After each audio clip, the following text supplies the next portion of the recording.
What makes reality true and real? Belief.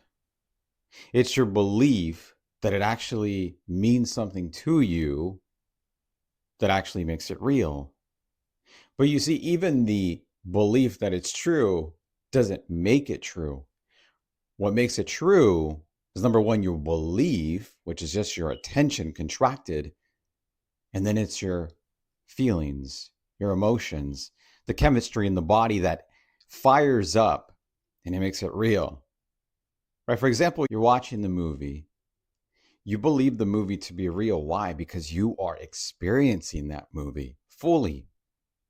You're understanding the movie, you're putting the pieces together, and then you're feeling the emotions corresponding to that interpretation. Thought feeling creates experience. And so we believe reality to be real and true because we believe it. Now, what is a belief? It's just an understanding coming from an assumption that you have. It's in your subconscious mind. It's unconscious. You can't see it. You have to discover it. You have to unravel it. How do you do that? By simply asking yourself, is it true that I'm not already whole? Is it true that I'm not happy? Is it true that peace is not here? We investigate that belief that actually makes us think that the belief that we want is out there. For example, I want to be happy. I want to be free. These are coming from the assumption that it's not already here. Most importantly, that it's not you. When you investigate this belief, you actually find that it's only coming from your assumption, from your ingrained and solidified belief that it's true, but who says that it's true? Only you do. The mind will look for confirmation bias, evidence. It's actually projecting that into your reality. And then you're seeing it. And so you're looking for that evidence without you actually seeing it. I've seen this within my direct experience where when I started to make videos, I wasn't really confident about making them. I was afraid about what would people think about me. What if I mess up? What if I fail? And then I wanted to get it right the first couple of times. Obviously, I learned the hard way that I had to do it every day, that I had to practice. But the suffering wasn't coming from the actual experience or process of it. It was about the thoughts, the beliefs that I couldn't see that had an ingrained assumption that somehow I was flawed and that I needed to be perfect, that I needed to get it right. And I couldn't accept myself, that part of me that said, no, but you should get it right. Other people have gone it quicker. They're natural.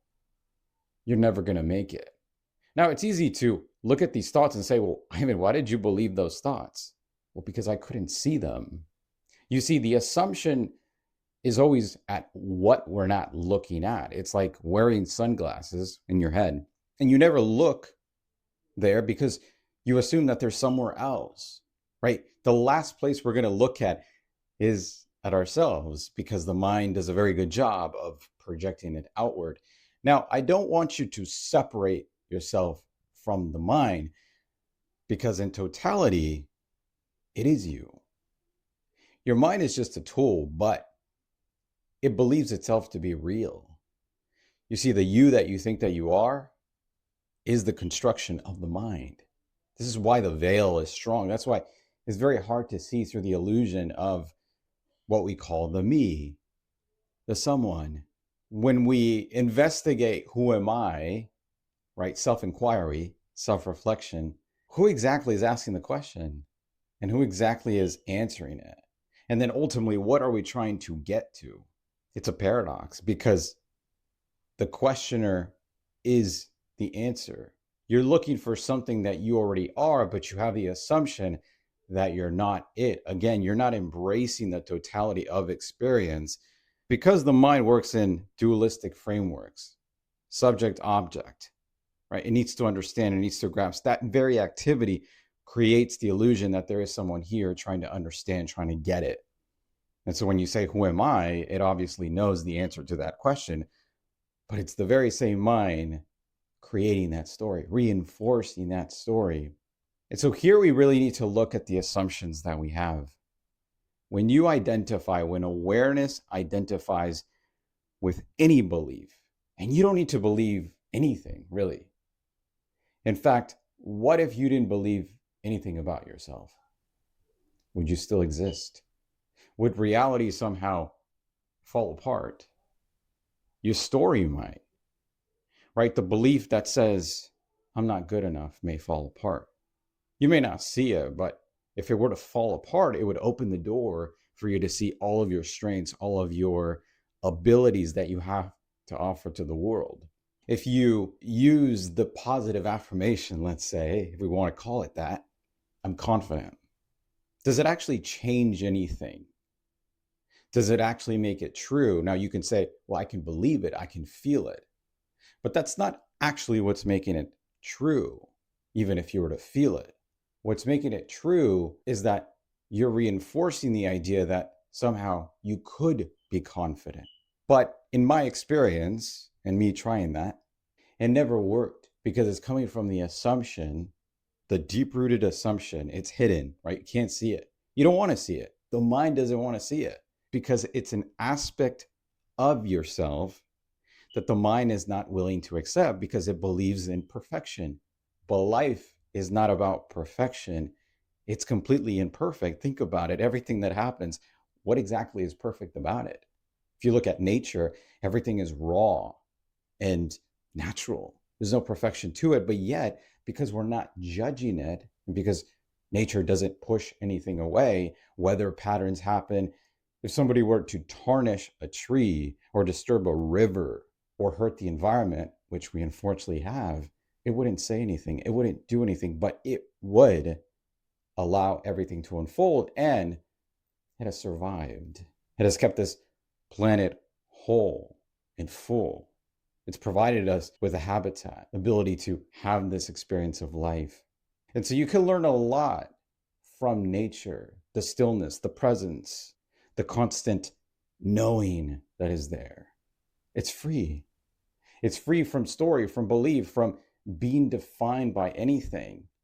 These beliefs, these assumptions that we have need to be looked at. And how do you do that? By shedding light to it, by putting your light of awareness, which is the only thing that you need to do per se. It's not really you doing it, because the moment you try to do awareness, you miss the fact that you are awareness. Try to look at your eyes. You can't because you're it. Try to be present. You can't because you are it.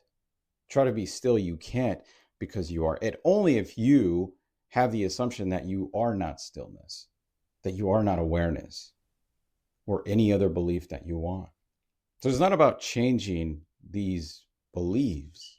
Positive affirmations don't work because they still have the hidden assumption that I am not it. And therefore you can't be free. You're always going to be chasing to become what you already are, which actually creates the suffering, which perpetuates you in a time frame where you'll never actually be what you want to be. You need to look at those beliefs, those assumptions that say, I need money to be happy, or I need a relationship to feel whole. Really investigate and ask yourself, why is it that I believe that I need these things? Because they're coming from an assumption.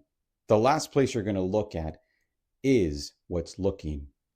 And that is what you are without belief, without the need of belief.